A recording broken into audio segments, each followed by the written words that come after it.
is a bit wobbly. And finally, a bear that thinks it's a hummingbird. This bear was caught on camera climbing on a homeowner's back porch in Pennsylvania. It takes him or her about 20 seconds to figure out how to climb the fence, but once it does, it balances on the railing to sip the sweet hummingbird nectar. And that's this week's edition of the News Hounds Now Update.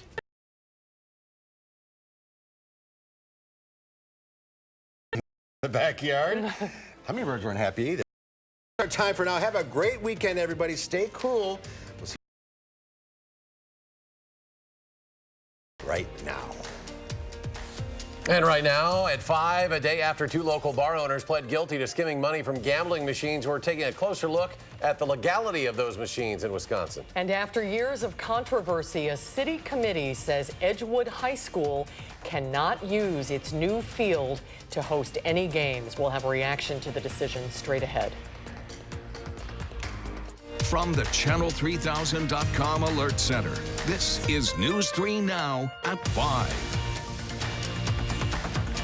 Thanks for staying with us at 5, everyone. Last night, we told you about 2 local bar owners who have recently pleaded guilty to skimming cash from video gambling machines. And tonight, the owner of that company that supplies the machines also pleaded guilty to evading taxes.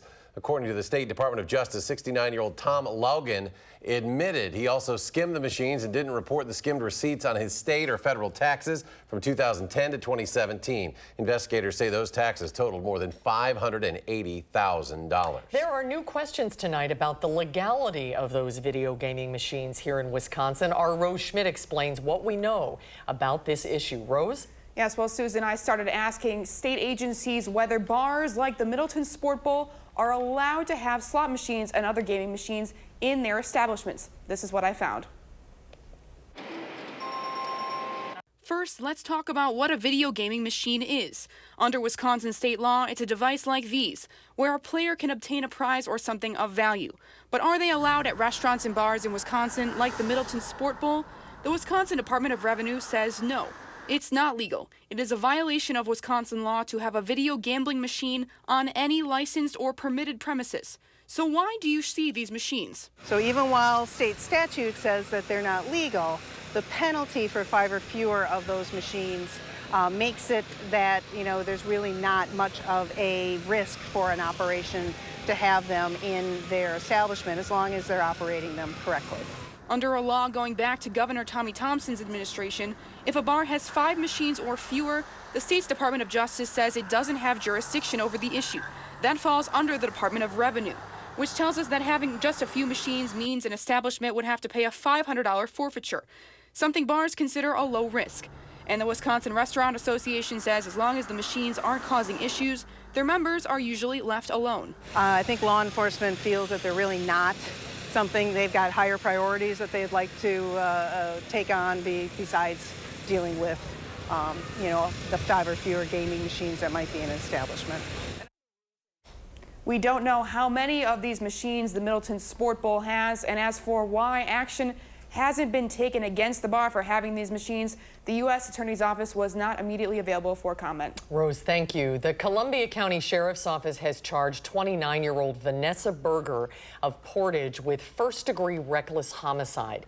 It comes after a lengthy investigation into the September 2018 overdose of a 48-year-old Portage woman. The incident is part of a string of 4 overdose deaths in Columbia County in the span of about a week.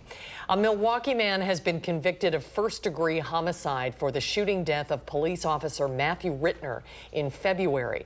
27-year-old Jordan Fricke was convicted by a jury today that deliberated for a little more than an hour. He testified this afternoon that he believed he heard gunshots and fired in self-defense. But Officer Rittner was actually using a battering ram to serve a search warrant on Fricke's home. We're looking live from our Edgewater sky camera right now. Things are about to get very hot and humid for quite a while, too. Let's get a look at your first alert weather. Chief Meteorologist Gary Canolti out on the weather patio. Gary, how does it feel now?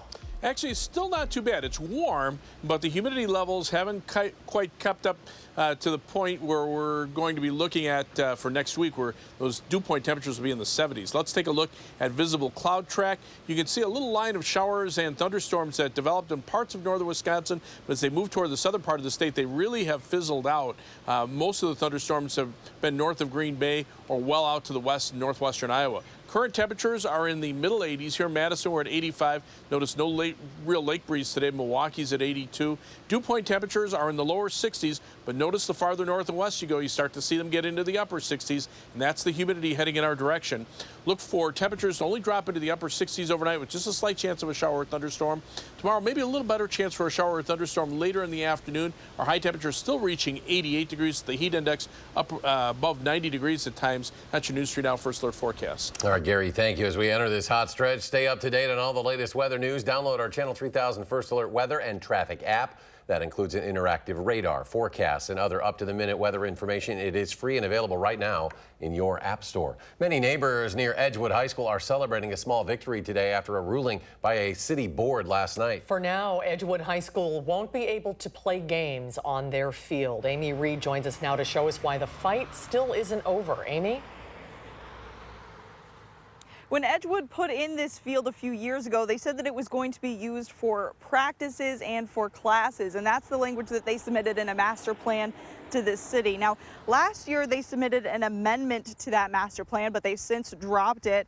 But they have violated that master plan a few times. When they appealed those violations last night to the Zoning Board of Appeals, the board voted to uphold the violation. So if Edgewood wants to play games here, they must somehow change that master plan. With the tension between the school and many of the neighbors, the alder for the area said he hopes both can find a middle ground as this moves forward. Edgewood has long been a pillar in our community. There's no denying that. There's an opportunity now for Edgewood to come back to the table and to engage in the process to amend their master plan and satisfy the concerns of the neighborhood. I think that's important.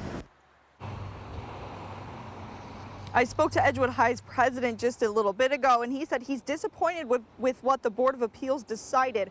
Right now, he and others are figuring out what they'll do, but they said they're going to try to push to give their students the right to play games on their field. They just don't know right now what that means. They can either continue forward, go back to that plan with the amendment to that master plan. They can drop the master plan when it expires in 4 years, or they can drop the master plan now. They said that they're going to try and make a decision in about a week.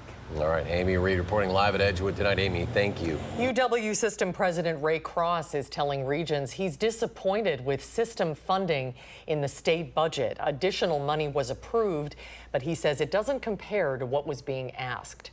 So we need to, as a Board of Regents, and I frankly think as citizens of the state of Wisconsin, make the case that reinvestment comes at a time when we're trying to ensure that we don't dilute quality.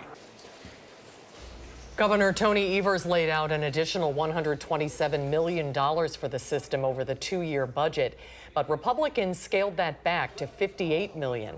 The budget also extends a tuition freeze for another 2 years. President Trump has just left Wisconsin. He was in Milwaukee today attending a fundraiser. He also made a stop at a manufacturing facility this afternoon, but before he left the White House, he took aim at Paul Ryan. Amanda Quintana has more details. Amanda?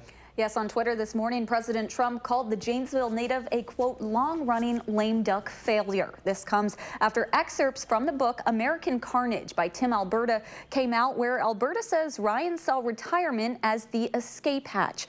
Ryan, who retired from Congress in January after 20 years, saying Trump, quote, didn't know anything about government. I wanted to scold him all the time.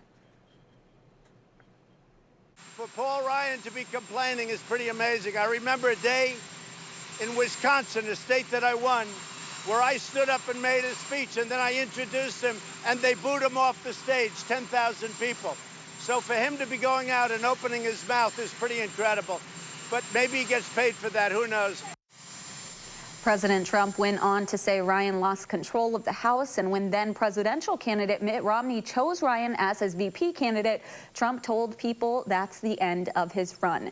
Today's trip is one of 2 Midwest stops where Trump will campaign for re-election. Of course, in 2016, Trump was the first Republican to win the state since 1984. Thanks, Amanda. For only this Saturday at the farmers market, you won't be able to grab your hot and spicy cheese bread on the square tomorrow. That's because the usual farmers market vendors are being replaced by artists from across America for Art Fair on the Square. It's been one of the most popular events here in Madison now for more than 60 years, drawing an estimated 200,000 people every year. Most art forms are represented, including ceramics, fiber arts, photography, sculpture, and jewelry, as well as the traditional paint and print media.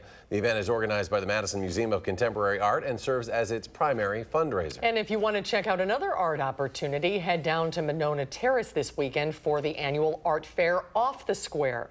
This 2-day event is a showcase for about 140 exclusively Wisconsin artists.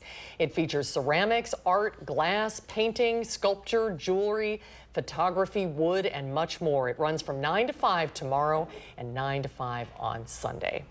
Still ahead tonight on News 3 Now at 5, we'll get a look at your extended weekend forecast, including 8 alert days in a row. Yeah, plus R&B singer R. Kelly back behind bars again today. He's now facing new federal charges.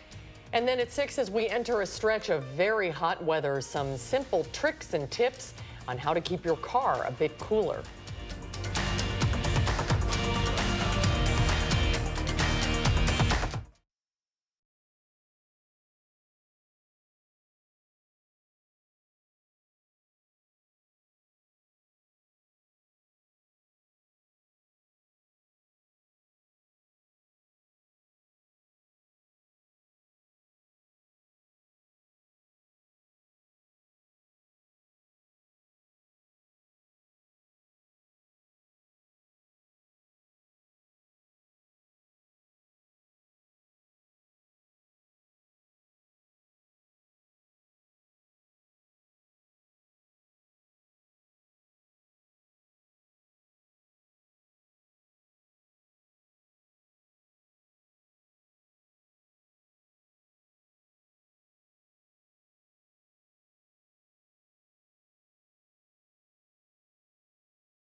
Welcome back. Big news in Washington today. Labor Secretary Alex Acosta announced He is resigning after the fallout from his handling of the 2008 plea deal with Jeffrey Epstein. Acosta walking out of the White House onto the South Lawn with the president, who said he accepted Acosta's resignation this morning.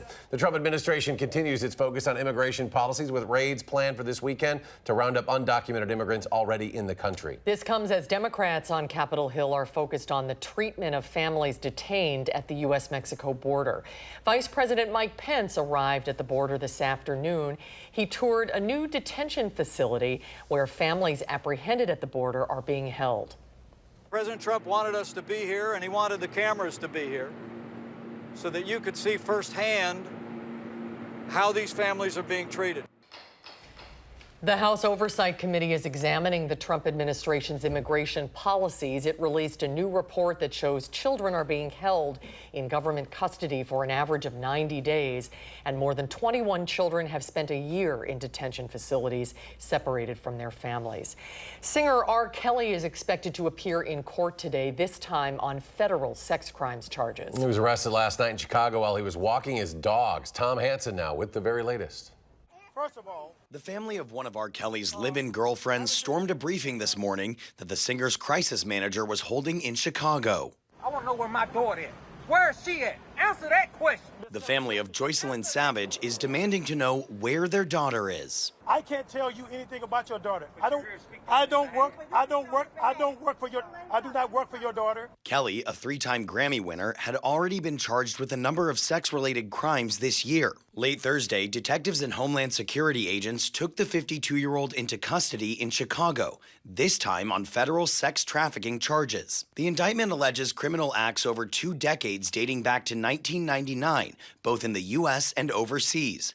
It accuses Kelly of engaging in sex acts with girls under 18 and without disclosing he had a sexually transmitted disease. We're prepared. We have a great cast of attorneys that's working on this case, and we're looking forward to Mr. Kelly day in court, and he's proven his innocence. 6 weeks ago, Kelly pleaded not guilty to charges in Chicago, 4 of which carry up to 30 years in prison each. Mr. Kelly will have his day in court. He's going to have his day in court, and it's going to all play out. The singer has denied allegations of sexual misconduct for decades and was acquitted on state child pornography charges in 2008.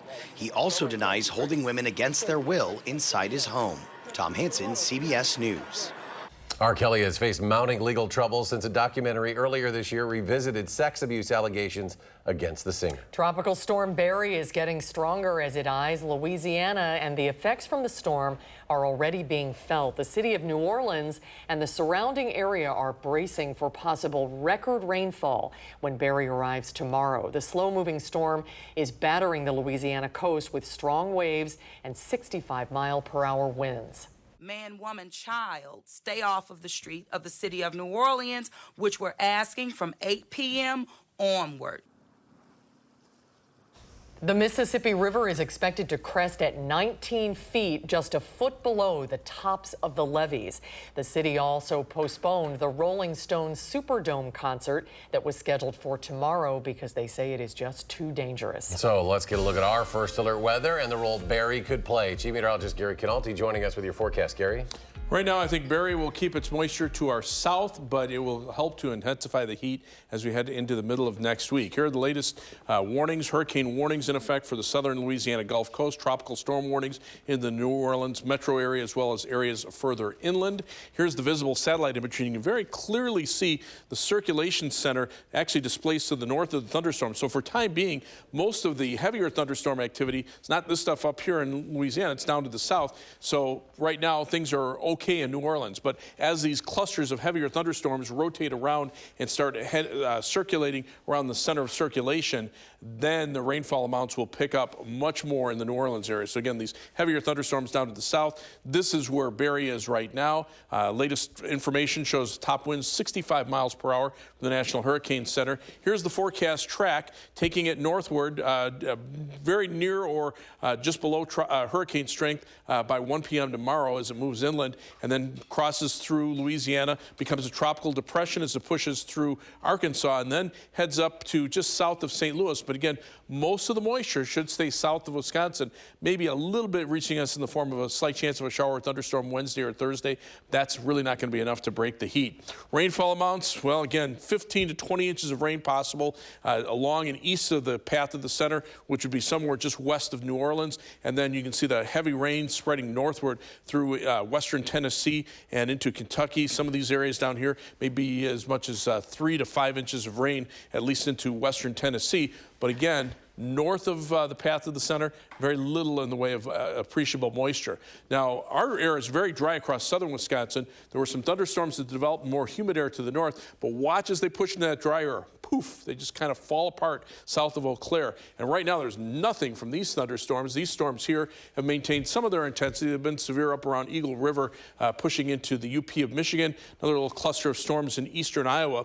Technically, there is a marginal risk of severe thunderstorms tonight. If those any storm should develop, it is possible that it could produce gusty winds over southern Wisconsin, but I doubt that many of us will even see thunderstorms. The greater threat, a slight risk of severe thunderstorms for areas north of Green Bay.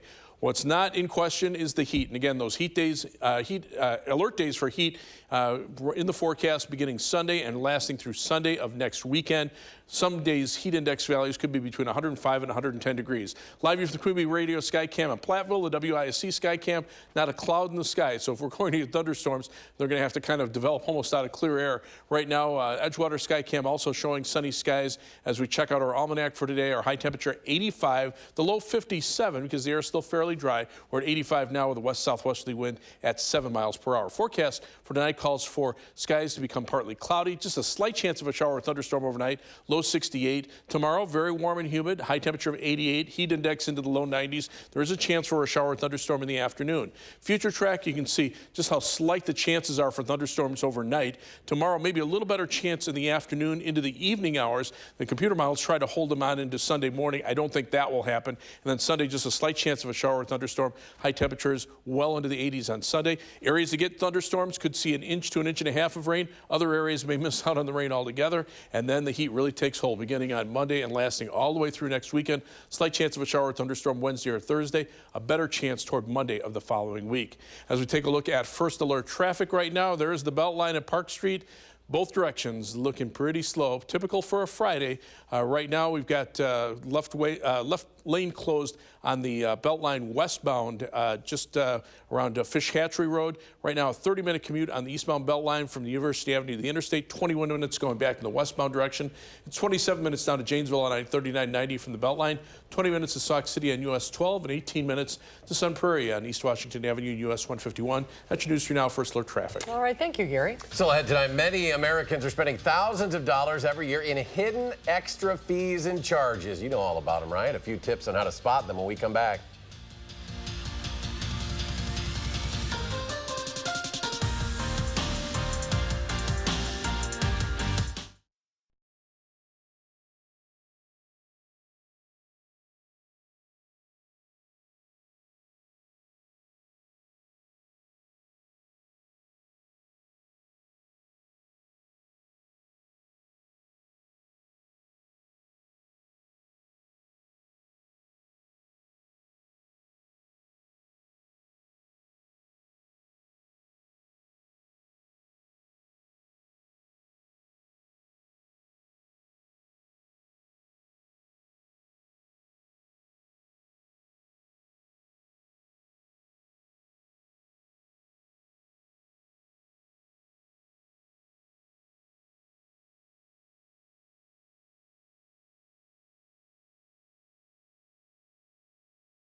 Welcome back, everyone. A union of two car makers is unveiled today. Ford and Volkswagen are teaming up to develop self-driving and electric vehicles.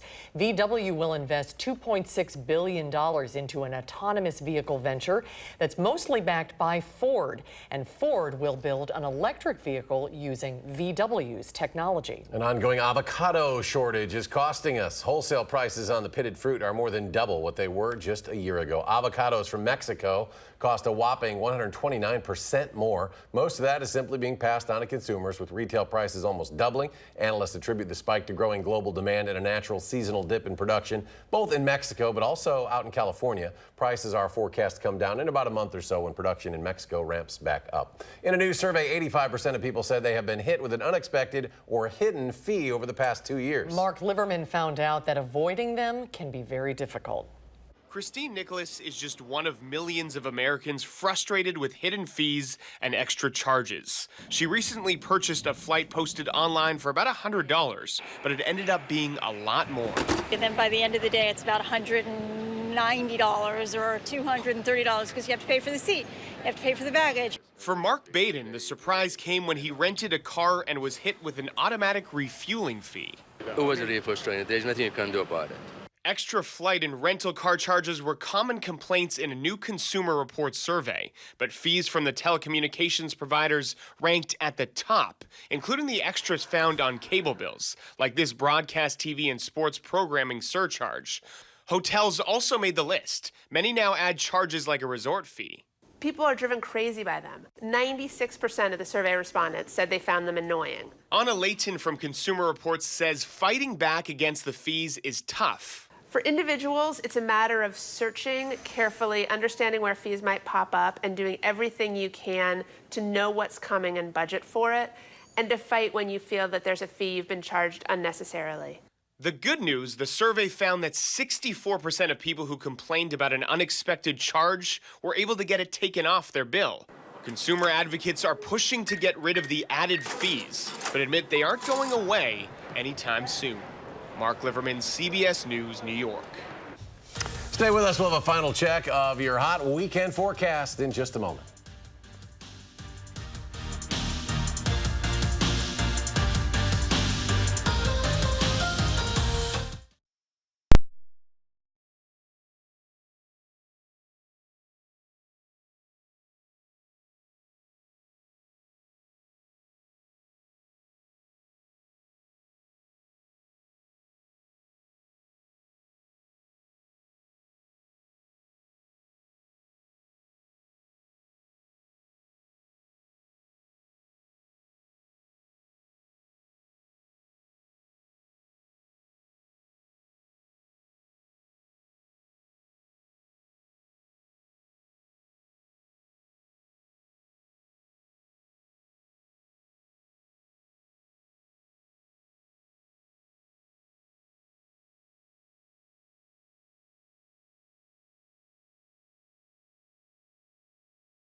Here's a look at some of the stories we're working on. Tropical storm Barry may soon become a hurricane. We'll report from the Gulf Coast already flooded as Barry bears down. President Trump spells out his next steps to find out which Americans are citizens. And the mysterious death of an American scientist found suffocated and stabbed in Greece. That's tonight on the CBS Evening News. Finally tonight, police at Vermont's capital are looking for someone with a very green thumb. 34 marijuana or hemp plants were found growing in the State House Gardens in Montpelier. The plants are too immature to differentiate. Police say there are no plans to test them. They also confirmed the plants were not in the state's horticultural plan. Authorities say they've made similar discoveries in garden beds in previous years. Some sneaky little green thumbs going on in Vermont. Final check with Gary. We got some serious humidity and heat coming. Yeah, the humidity right now not too bad. So you can see some thunderstorms up in northern Wisconsin just kind of fizzling out as they push toward the southern part of the state. Nothing really imminent now. Can't rule out an isolated shower or thunderstorm tonight. Maybe a little better chance tomorrow afternoon. Temperatures right now mid-80s. Dew point temperatures lower 60s. So still not too humid, but to the northwest, notice that 70-degree dew point in Black River Falls, a sign of things to come. Highs in the 90s, sometimes middle 90s next week and into the following weekend. We're back in 30 minutes. CBS Evening News is next.